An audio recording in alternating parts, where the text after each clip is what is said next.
Good afternoon. You are welcome to this press conference. I am Honorable Femi Kujembola, State Treasurer of our noble party, APC, representing the chairman of the party, Alhaji Soko Tajude Lawal. I'm here this afternoon to address the salient point concerning the political problem that the party PDP, represented by Governor Adeleke, is brewing in the state. With me this afternoon, I have some political leaders that are gathering here. From my right, we have Honorable Remi Omowaye, who happens to be the former commissioner for works during the last dispensation, and currently the executive director of Federal Housing Authority. And we also have Honorable Jamiu Olawumi, the SA, the former SA to the former governor,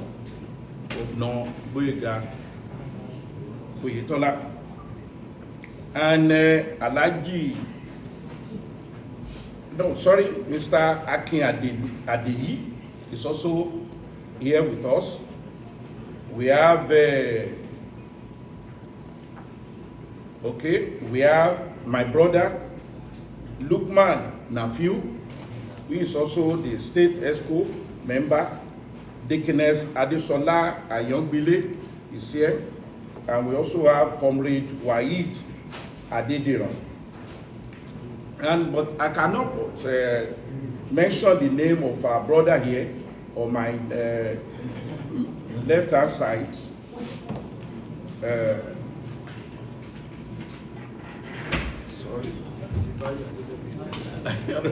To express our mind, to let the whole world know what the current government, the PDP government, is doing in Osun State to undermine the peace of the state. And for us to tackle this critically, are we going to have the technical people that are here with us that will speak to the issue. And for that, I think we should start from Honorable Remi Omowaye, who happened to be the former commissioner of works during the regime of Alhaji Oyetola. Thank you. You are welcome, my brothers. Yeah. Good afternoon, everybody. My name is Engineer Remi Omowaye.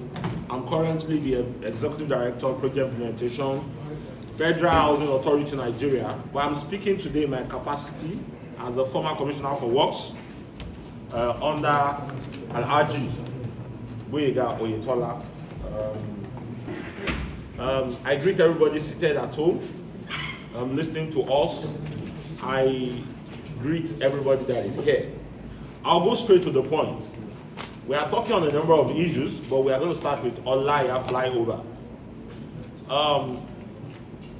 Sometimes ago, I'll be precise, December 31st, 2021, a ghastly motor accident happened at Olaiya, and a life was lost. The person was coming from the crossover night, and he died.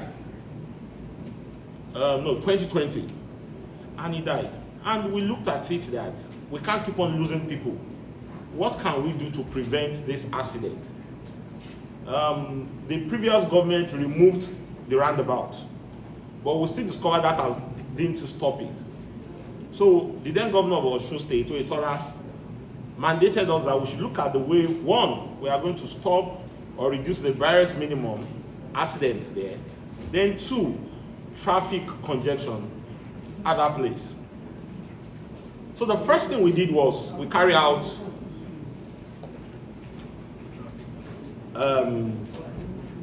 environmental impact assessment. The report is here. We carry out environmental impact assessment, and we did traffic count to look at the vehicular movement and congestion at that corridor. We were very, very empirical, and we discovered the solution was to put a flyover. And we also discovered that most of the motor accidents usually happen because a lot of motorists, travelers, coming towards from Abere, towards Ugoluwa, coming to Olaiya, come with high speed because they are travelers. So that was what informed us taking the flyover to move to take up vehicle coming from Ugoluwa to land towards Old Garage. So we did what is referred to as traffic count. We carried out environmental impact assessment, and we discovered we needed to put a flyover there to achieve our objective of reducing accident to very minimal and reducing traffic congestion. And the next thing we did was writing the Federal Ministry of Works, because the road is a federal road, that we intend to do this. We have done our traffic count, we have done environmental impact assessment, and there's a need for us to put a flyover. And they said we should come up with a design. So we carried out design, we did all our structural design, all our engineering design, and we packaged it and we sent it to them, and they approved it. So immediately after we did that, we commenced the bidding process. And at the end of the day, a company called Peculiar Ultimate Consult won the award. And one of the reasons why it was easy for them to win the award is because they have reputation to have worked in over 10 states. This is their profile. This is their profile. They have worked in a lot of states in the river. They've done a lot of bridge, and we felt, and they had a very good financial model, and they were going to give us moratorium for 3 months. And they assured us they were going to finish that project under a year. And we felt this was good. And immediately we awarded, we came up with traffic diversion strategy, because we know Olaiya was very, very strategic. We did not give our own road, the flyover, to a company that is registered to distribute fertilizer as awarded by Governor Adeleke. I served as the Commissioner for Works under Oyetola, and I supervised the project. And by all standards, I can say I am qualified. I registered as a current certified engineer in 2008. I finished my master's 15 years ago. I am trained in about 10 European countries. So, what is the pedigree of the person that is currently there as a Commissioner for Works, who is the governor of the state? Where was he when I finished my master's 15 years ago? Now, when we did all that, and because the governor at that time was a detailed person, we did all necessary calculation. We went to Ilorin to check their flyover. We went to Ibadan to check their flyover. We went to Lagos to check their flyover. And we looked at all the limitations they had. We saw a state, they had to put barricade because the gradient, when trucks, articulated vehicles are moving on the flyover, they usually comes by because of the gradient. The gradient was just too sharp. So we did our calculation, and we did a gentle gradient in our design, so that there won't be cases of articulated vehicle trucks coming back. And because Osogbo is a state capital, and it's a state that is important, it's a town that is important to us in the progressive, we looked at it that beyond structural design, we must have aesthetics value with the flyover. That was why Osogbo is known for Atewo Beja. We had fish on top. We had dancing fountain. I'm proud and bold to say no state had done dancing fountain in Nigeria. It is patterned after the fountain in Dubai, that the sound of the sound system would determine the wave of the water. We also wanted, because a lot of travelers come in at night, we insisted that there must be solar light, so that every time the place would be neat, would be littered. We also ensured that we had cameras, and the street lights and the traffic lights were also solar powered, and they are intelligent based traffic lights. So that we did all this because we wanted to avoid any issue, and we were not playing politics with it. And in the course of the construction, we got a renowned consultant, AEC consultant, Advanced Engineering Consult. They are a renowned consultant to the World Bank. This is their profile. They are a renowned consultant to the World Bank. I challenge Governor Adeleke and the Osun State government to come up with the list of the consultants that are currently supervising their project. AEC is our home. Go and check online. And we ensure that for the test, all kind of tests, we also have pictorial evidence for every stage of our construction. We carried out a lot of tests. We carried out the plate loading test, and we are going to circulate to the media the pictorial evidence. That flyover was designed to carry 150% more than the load it is designed to even carry. And we carried out a test called plate loading test. We are going to circulate the pictorial evidence to show that if this is designed and you have a lot of trucks, will it carry it? We now did it 150% above the load bearing capacity. We carried out test compressive test. We carried out tensile strength test. We also carried out various soil bearing capacity tests. We went to FUTA lab, Landmark University lab, University of Lagos lab, and Lagos State Material Testing lab. This is the best lab in Nigeria. I challenge your Osun State government, come up with the result of the lab they went to test all the flyover they are doing. We want the people of Osun to ask them. We went to Landmark University lab, we went to FUTA lab, we went to University of Lagos lab, and Lagos State Material Testing lab.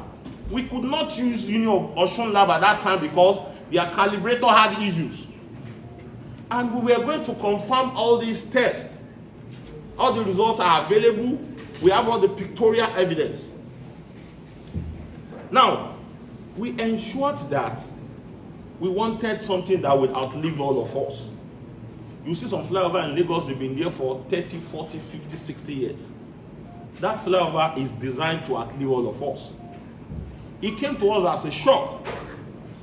I was in Osun a few weeks ago and I discovered the whole place had been abandoned. The solar light no longer comes up. The place is not clean. The fountain, the barricade, everything. I mean, it's looking so dirty and disgusting. Now, if the street light or the solar light is not coming up, it does not have anything to do with the structural capacity of the flyover. If you did not maintain, you did not clean the place, it has nothing to do with the structural capacity of the flyover. Those were things we practically looked at. Today, I can see that they are doing flyover in Okefia. At this time, we wanted to do flyover in Olaiya. We asked ourselves, why not Okefia? We did traffic count and we did design. We discovered that the traffic congestion and the volume of traffic at Okefia is 1/10 of the traffic congestion at Allen Avenue in Lagos. Are you telling me Lagos State government does not have money to do flyover? But when they did the analysis, they discovered what they needed to remove was just the roundabout, and they did slip road. So for our design before we left government, we had a design to dualize from Old Garage to Lameko, and removing the circular roundabout at Olaiya, at Okefia, and put slip road.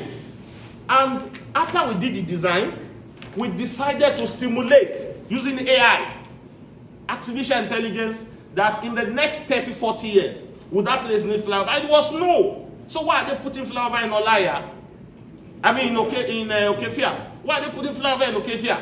This was what we did. We stimulated it. If Allen Avenue Junction, that has times 5 times 10 of the traffic, is not putting flyover. So we did our homework. For the mere fact that they are not a serious government does not mean that in the past we didn't have serious government in Osun. And I'm bold to say this at any time, any forum, that Governor Oyetola government was a serious government. We did not borrow a kobo. We paid back 97 billion. It is unprecedented in the history of Nigeria. Forget politics. And we are proud of Oyetola anytime, any day. Go and find that in his present responsibility as Honorable Minister for Marine and Blue Economy. He's doing a lot. That sector was nearly dead when he came there, and he's reviving the sector. We are not saying the government should not do what they want to do, but this money belongs to the people of Osun. It must be spent judiciously. Don't come and say you want to demolish Olaiya because of politics. No. I want them to come up with technical report to say that bridge has a fault. I want the engineers to come. We invited Koren, we invited NS. We did not bring them to come and take pictures. We gave them drawings, we gave them analysis. They did technical analysis and they said, no, this is good. We didn't bring NSC to come and be taking pictures. No. So I challenge them. They should, any engineer that claims that that bridge has fault should come up with the report and put his Korean and NLC number. I challenge any engineer. We did all what we needed to do. I would stop at this level. I would invite the immediate past commissioner for local government and chieftaincy affairs, Prince Adeleke. He would also explain this in Yoruba.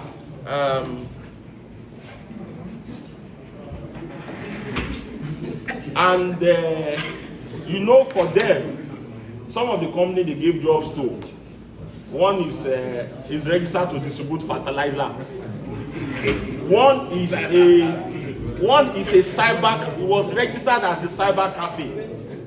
And we people of Osun kept quiet. Government will go, government will come. We must hold our leaders accountable. Today we have brought out all the documents because they are holding us accountable, and we are giving stewardship report 2 years after we have left government. So we are, anytime, call us 20 years to come. We'll bring bills, we'll bring all the details, we'll bring all the empirical analysis of what we did. This is just a starting point. We'll continue to push out what we have done, and we'll pray by God's grace, things will continue to improve in the state of Osun.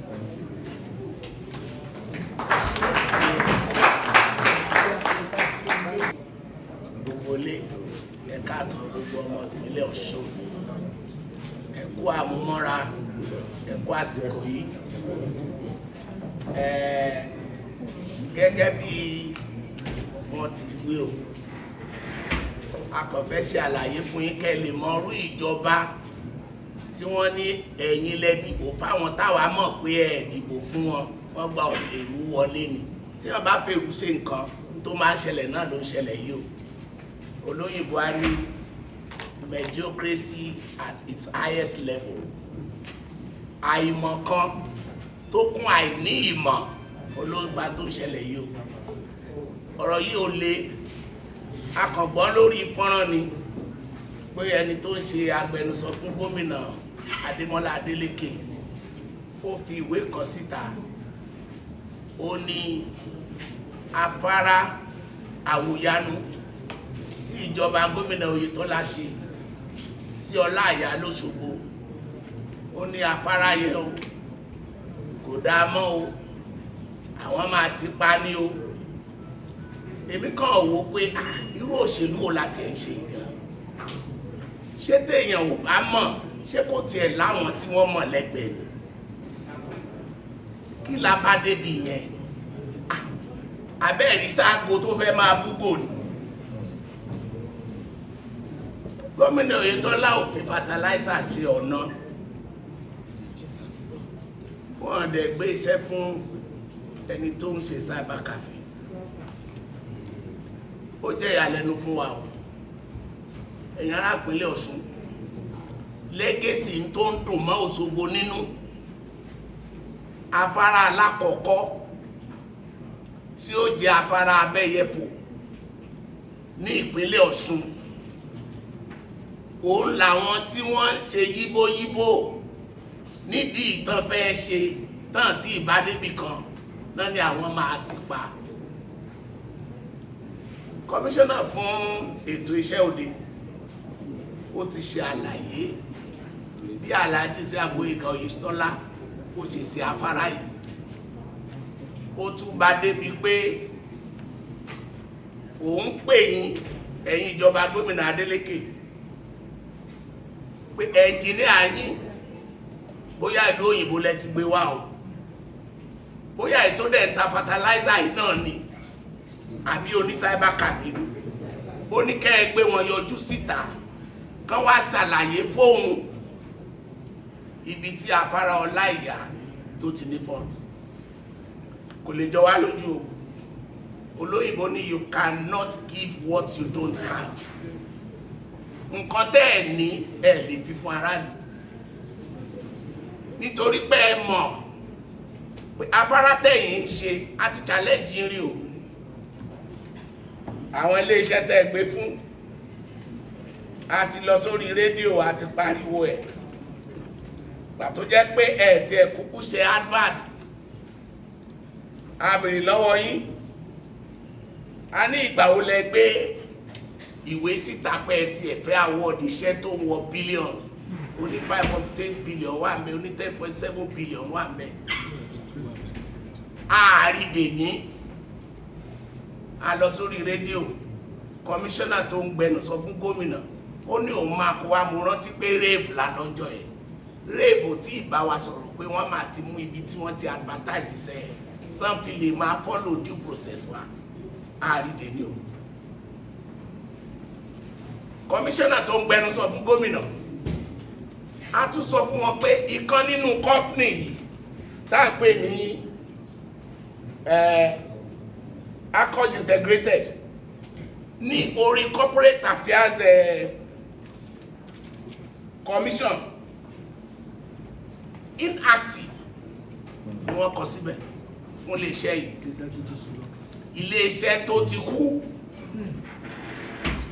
Ìgbà tí kọmíṣánná fún agbẹnusọ gómìnà máa sọ̀rọ̀, ó ní corporate affairs commission, ó ní rẹ́kọ̀dù wọn ò pé, ó ní torí ẹ̀ ni ò jẹ́ ká rí orúkọ iléeṣẹ́ yẹn bẹ́ẹ̀ bí iléeṣẹ́ tó dáa. Ibi tá a bára wa lọ́sùn yẹn ó jẹ́ ohun ìtìjú. Ṣé ìjọba tó gbé tiẹ̀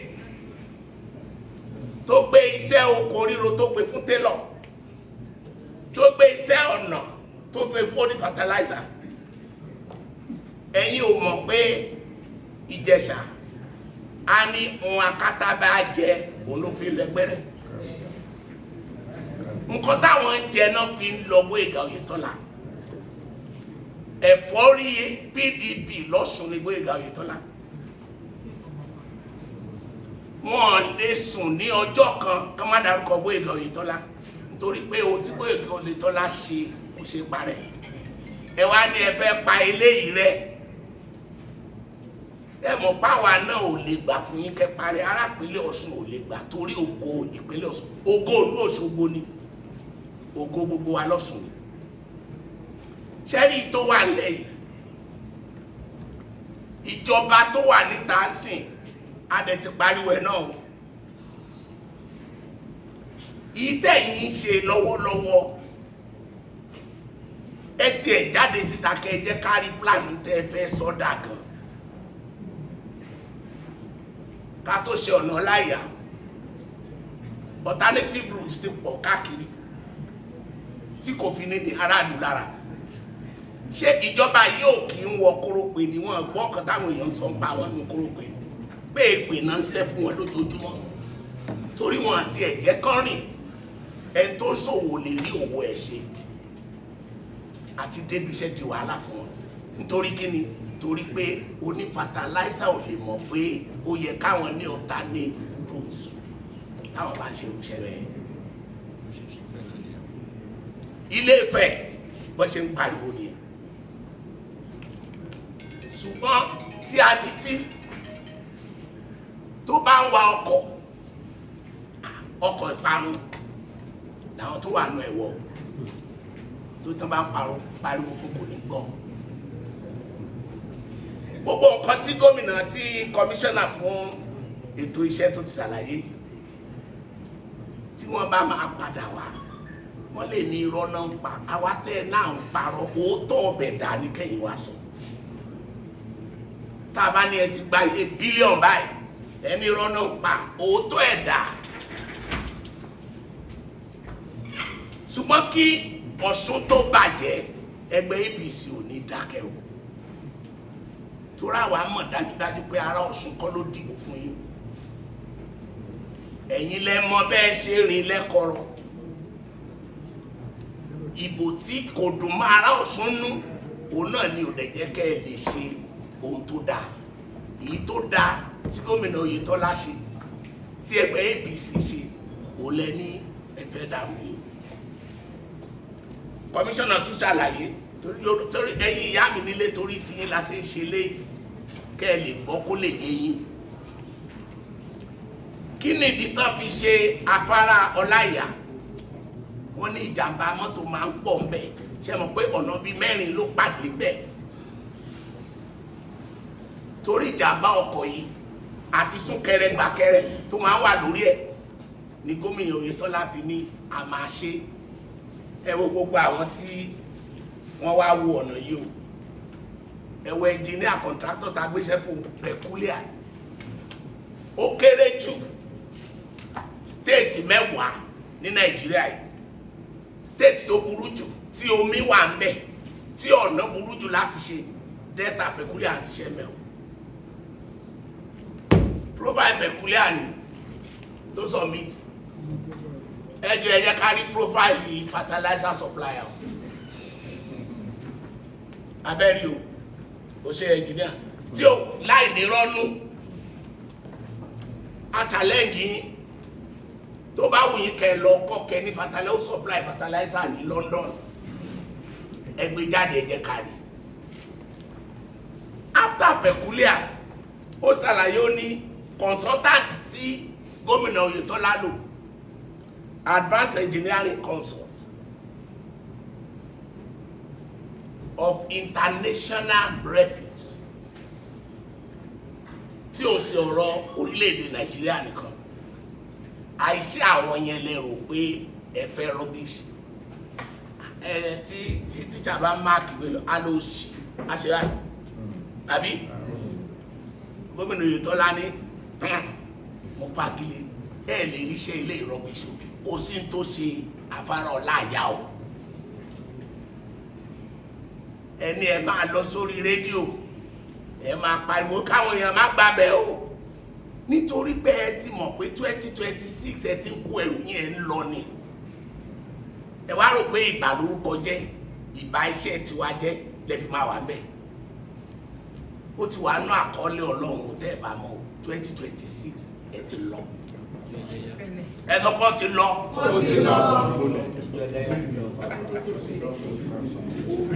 Ìjó kọ́ la wá jó ìjó kọ́ la wá jó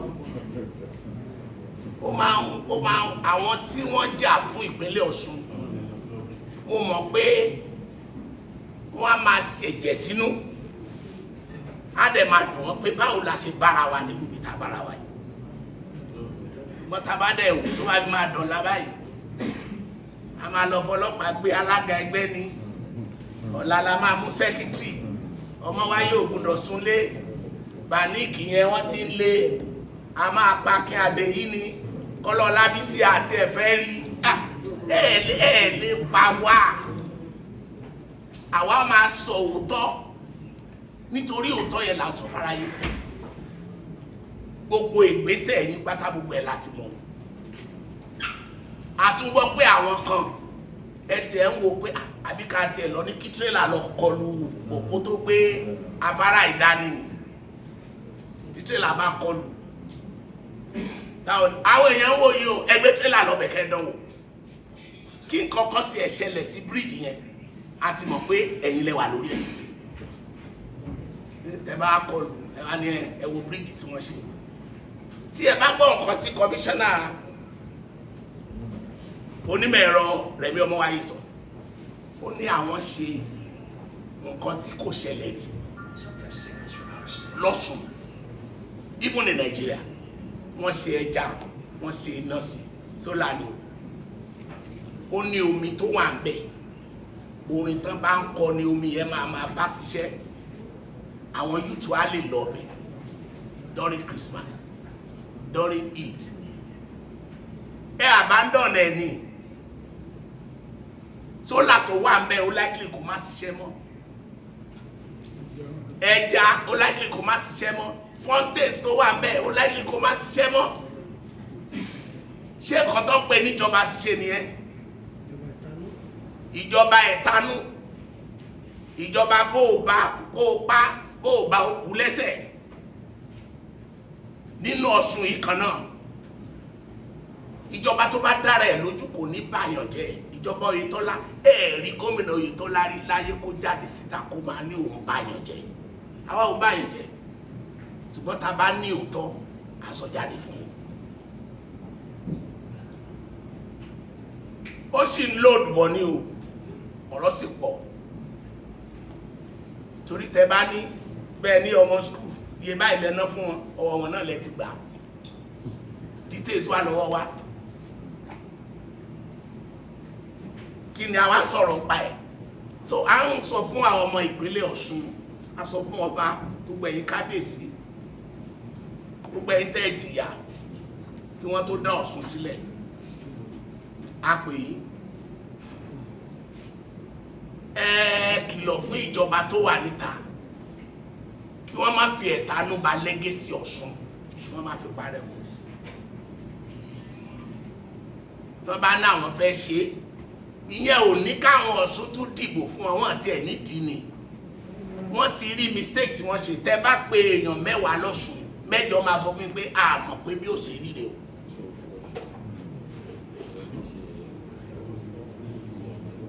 A tún máa adúpẹ́ lọ́wọ́ ẹ̀yin oníròyìn fún ìtẹ́gbọ́ yìí. Tí ó bá tún nídìí tó yẹ ká fi pè yín, ẹ mọ̀ pé àwa ò dédé pè yín, a tún pè yín. Ẹ ṣé olùgbà.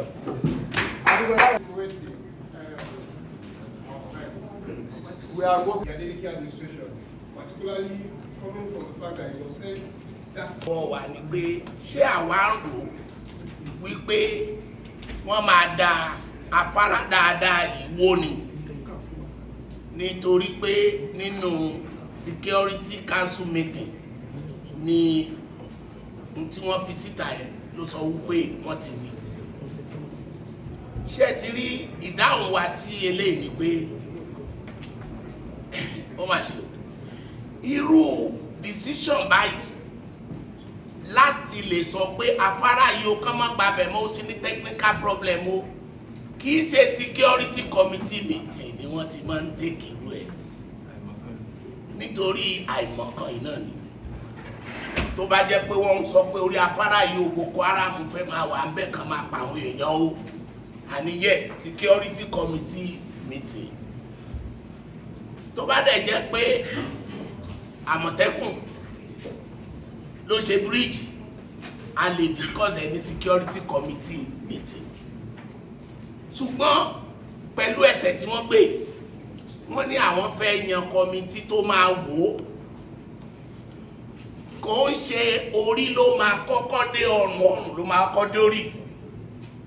Committee ilẹ̀ máa kọ́kọ́ yàn kọ́kọ́ lọ ṣe quality test, kó wo strength, kó wá gbé jáde pé a ṣe báyìí báyìí o, report wa nìyí o.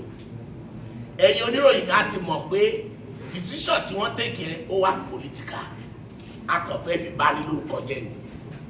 Ẹni ẹ máa ní kọ́ máa rìn bẹ̀ mọ́, ẹ ṣẹ̀ṣẹ̀ máa wá yan committee tó máa lọ wò ó bóyá wọ́n lè rìn bẹ̀ àbí kọ́ máa rìn bẹ̀. Mo rò pé ọ̀rọ̀ yìí yé adití ó dẹ̀ yé afọ́jú. Ẹ ti mọ̀ wípé wọ́n mọ̀ ọ́n mọ̀ ni, bọ́rọ̀ ìjọba yìí dẹ̀ ṣe rí nìyẹn. Ní tí wọ́n bá fẹ́ ṣe, wọ́n á ti kọ́kọ́ sọ, wọ́n á ṣẹ̀ wá padà. Òun ló fà tí committee bíi 6 ò ṣe lójú today ní committee executive order, kò sí kankan tó yanjú di ènìyàn. Ẹ ṣé mo dúpẹ́. Akí àwọn tó dẹ̀ wà nílé. We carried out plate loading test. I will circulate the picture immediately after this. The plate loading test is for you to stimulate loading. And I said we calculated to a tune of 150%. When you see that they barricade most flyover, they are largely for gradient issue. I explained that There's one in the neighboring state that was barricaded because when trucks wants to move up, because of the gradient, àwọn trailer yẹn máa ń padà tó máa ti ń gun torí ó máa ń kà wọ́n láyà. Ìgbà táwa fẹ́ ṣe tiwa, we ensure that the gradient was so gentle, so kò ní máa kà wọ́n láyà. So that was what we did in doing our own calculation. So interwo ni ẹ àyẹ̀wò kan dẹ̀ wà tí wọ́n pè ní plane loading test. Àwọn olóyìnbó pè plane loading test. Wọ́n máa kó oríṣiríṣi ẹrù, a máa fi fọ́nrán ẹ̀ síta pé tó bá tiẹ̀ jẹ́ pé àwọn trailer púpọ̀ park sórí ibẹ̀ fún iye ọjọ́ báyìí ṣé nǹkan kan máa ṣẹlẹ̀, gbogbo ẹ̀ la ṣe ń design. Wọ́n la ṣe wá ń sọ pé tẹ́ bá tiẹ̀ ní kíní yìí ò dáa, ẹnu kọ́ lẹ máa fi sọ pé kò dáa, ẹ máa ṣàwọn àyẹ̀wò, gbogbo àyẹ̀wò tó dẹ̀ máa jẹ́ kí kíní ò pẹ́ kó má bàjẹ́ lójú ayé wa láti ṣe. So tá a bá fẹ́ ṣòṣèlú, ẹ má jẹ́ ká máa ṣòṣèlú láti bà ọrọ̀ ajé wa, infrastructure wa jẹ́. When you get to that place, we did fountain.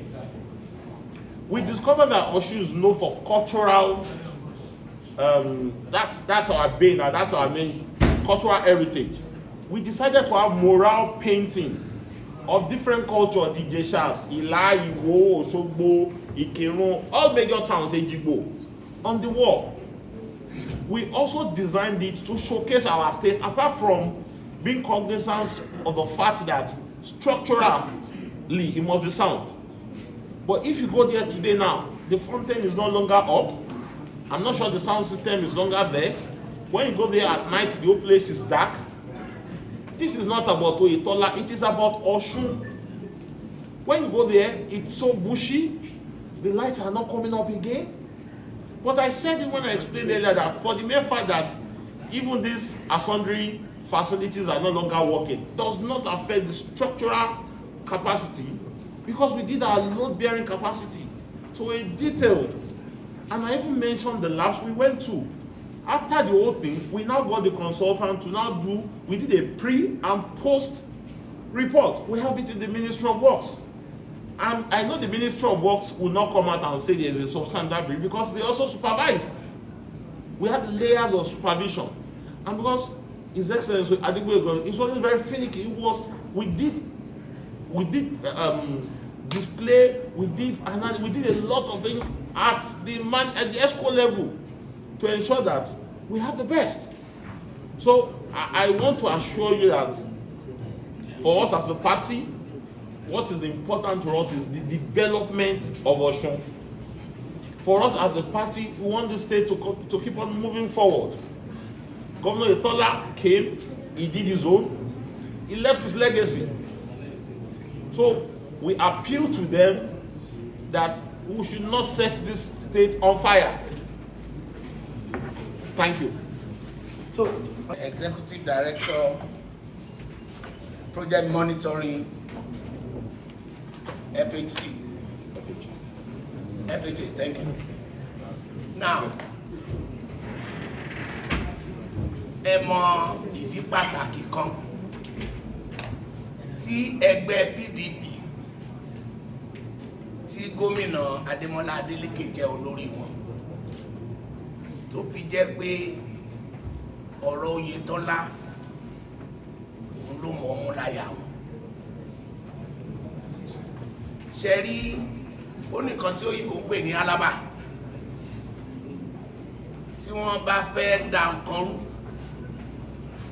ọ̀ tí wọ́n mọ̀ pé a máa jẹ̀bi tó ń bọ̀ yìí pa wa ò lè ká o, wọ́n á wá ṣe nǹkan kan tí ò ní máwọn èèyàn tí ẹ̀ ronú lọ sí ọ̀dọ̀ wọn. Bíríìjì tí ìjọba gómìnà Adeleke ń ṣe tẹ́ gbé fún oní fertilizer àti tẹ́ gbé fún oní cyber cafe, ó dá wọn lójú pé ohun rere kan ò ní ti Násárẹ́tì jáde wá. Gbọ́dọ̀ mi yé yìí, ohun rere kan kò lè ti Násárẹ́tì jáde wá. Pé nígbẹ̀yìn tí bíríìjì yẹn bá wá ní jẹ́ kí n yá ọ̀rọ̀ Kọ́lápọ̀ Ànímì tí wọ́n kó jẹ ìgbà yẹn tí wọ́n lè substantiate wọ́n ló ní ó fail brain test. Bíríìjì eléyìí tó jẹ́ ṣe gbogbo body test ló máa fail kó lè pàṣẹ brain cancer. So wọ́n ti wá ń prepare sílẹ̀ pé tí eléyìí ò bá tí tá à ń ṣe yìí bá bàjẹ́ o mo fẹ́ káwọn oníròyìn get point yìí o ìta àwọn ń ṣe lọ́wọ́ yìí àwọn ti mọ̀ pé kò lè yọrí síbi tó dáa tí kò bá wá yọrí síbi tó dáa tí a bá wá lé wọn kúrò ní 2026 tí Ọlọ́run sọ pé wọ́n ti kúrò by then a máa pè wọ́n ní former governor àwa wá máa rí àwọn àléébù nǹkan ṣe ìyá ti máa jáde bóyá bíríìjì yẹn ìmí àti ráàkì bíi tírélà tó kó àlùbọ́sà táwa bá láà fẹ́ tún ṣe tó ráà máa ń tún nǹkan ṣe ni wá wá ní ṣe bí gbà tí yín náà ṣe bá a bá yín tún nǹkan ṣe kó sì tó ṣe bíríìjì tiwa o ọgbọ́n náà ń dá tó ló ti mọ̀ pé lè kó síbẹ̀ ṣe fẹ́ gbé iṣẹ́ fún company tí ò ní profile company tí CAC ò recognize company tí ò gbàṣẹ́ rí a ní kí ló ṣe olóhùn supply fertilizer ìbá tí wọ́n bá wá di dáadáa kí ládẹ àgùpè àgùpè l'adresse come to sọ̀rọ̀ ọba lagate. àwọn tí wọ́n award iṣẹ́ yẹn kan àwọn tó ṣe due diligence lórí àwọn companies tó ṣe mi ò lè bú wọn lọ títí ọ̀rọ̀ wọn jẹ mẹ́wọ̀n díẹ̀ o torí èmi ò mọ̀ kan tó fẹ́ rí ká nínú profile group company bẹ́ẹ̀ tí wọ́n á fi ní agbésẹ̀ 10.something billion fún ẹ agbésẹ̀ 5.something billion fún ẹ ṣùgbọ́n apariwo títí àwọn ará Ọ̀ṣun ní kò sí tá a lè ṣe ẹjọ́ di 2026 ìgbà yẹn ni wọ́n máa tó mọ ibi táwọn gbé yọjú. lábẹ́ commissioner for works wọn gómìnà Adémọ́lá Adeleke ẹ̀yin oró ìbò kú mọ̀ pé ìgbà tí mo wà láàrin àmọ́ ṣeré alẹ́ díẹ̀ mi ò lè rántí ìgbà tẹ́ pàdé gómìnà yẹn tó lòun yẹṣẹ́ wò káàkiri lálẹ́ rí o àbí tí ẹ bá máa pàdé wọn ní pàtí níbi ijó lè jó gbogbo nǹkan tí wọ́n dẹ̀ ń ṣe àwọn ò kì í ṣe ẹgbẹ́ tí ò sí ìjọba tó fẹ́ kí ìjọba ṣubú àwa máa ń tọ́jọba sọ́nà pé ilé ìṣe yẹ kó rí lélẹ̀ torí ẹ̀ la ṣe ń sọ fún ìgbà tí wọ́n gbé òkú náà àdírẹ́sì wá pé bàbá la Agáte lẹ́dẹ̀ ó ní agbáṣẹ́ṣe tán gbókè fíà fún wa a dẹ̀ lọ síbi tí wọ́n ti ń forúkọ iléeṣẹ́ lẹ̀ lórílẹ̀‐èdè Nàìjíríà wọ́n ní iléeṣẹ́ yẹn ò sí iléeṣẹ́ yẹn ti kú iléeṣẹ́ tó ti kú yẹn náà gbé bílíọ̀nù 24 pé kó ṣe ọ̀nà sókè fíà iléeṣẹ́ tí ò sí ìgbà tí wọ́n ń ṣe bọ́ọ̀lù káàkiri iléeṣẹ́ Ayọ̀ọ́lá Adeleke lábámbẹ̀ iléeṣẹ́ ẹni tí afurasí kó jẹ́ bàbá gómìnà ló wà ńbẹ̀ àwọn náà gbẹ́ bọ́ọ̀lù fún lọ́sùn wọ́n fẹ́ fún ní àpẹẹrẹ bọ́ọ̀lù yẹn gan tán ṣe ní wọ́ọ̀dù kọ̀ọ̀kan ṣe báwa náà lájọ́ ń dìbò ward 4 ní Òṣogbo láti Alẹ́kùn wọ́ọ̀dù títí dé Ògo Olúwa tíjọba yẹn bá sọ pé òun ti ṣomi táwọn aráàlú máa mu ṣé bọ́ọ̀lù kan tó street kan mu àbí ṣe bọ́ọ̀lù táwọn náà ń gbẹ́ sílé táwọn fáwọn aráàlú mu yẹn ìjọba yìí nígbà tán tún ṣe ọ̀nà òkè fíà omi contain àtijọ́ tí reservoir ẹ̀ wà káàkiri ẹ̀yìn ará Òṣogbo ẹ̀mọ́ contain lóṣogbo ìjọba ó ṣe ọ̀nà bí ẹ̀ ṣe mu omi ẹ̀rọ iléeṣẹ́ tí ó ń ṣe omi ẹ̀rọ níbi tí Oyetola bá ṣẹ́ dé tí wọ́n ti tí wọ́n pè ní dìsítì dáàmú Ẹdẹ wọ́n pa tì ní o wọ́n náà gbẹ́ bọ́ọ̀lù fún yín àwa ṣe Òṣogbo lọ́ṣọ̀ọ́ a ṣe Òṣogbo lẹ́yẹ pẹ̀lú bí tó yẹ pé tẹ bá débẹ̀ ní aago 2 òru iná máa tàn síbẹ̀ tí ò ní sóòkù iná nẹ́pà lọ iná nẹ́pà ò lọ ó máa wà ńbẹ̀ ìyẹn tún ni wọ́n mú pọ̀n torí pé iṣẹ́ tí wọ́n ṣe lókè fíà ẹ rí i pé wọ́n rágbà mọ́bẹ̀ wọ́n ti wó tẹ́lẹ̀ kan rí tán tó tún kọ́ bó ṣe wà yẹn àwárí wọn gbà tí ó kọ́kọ́ bàjẹ́ mọ́ wọn lọ tí wọ́n tún ṣe wọ́n tún wó wọ́n ṣẹ̀ṣẹ̀ ń tún kọ́ níbi tó dé yẹn ìgbà tí a dẹ̀ ń ṣe Tọ́láyà gbogbo ẹni tó bá wá Òṣogbo ló máa lọ ṣeré bẹ́ẹ̀ lálẹ́ o gbogbo ẹ̀ ló máa lọ ṣe fàájì bẹ́ẹ̀ tán rí bí wọ́n ṣe ń ṣe ìmọ́lẹ̀ àti òkùnkùn àti òkùnkùn tó ń pera ẹ̀ nímọ́lẹ̀ ó ti yé yín lọ́ṣùn báyìí. Láti bí 60 ọdún tí wọ́n ti bí èmi sífẹ̀ sílé Ifẹ̀ go slow mú ní lágbèrè láyé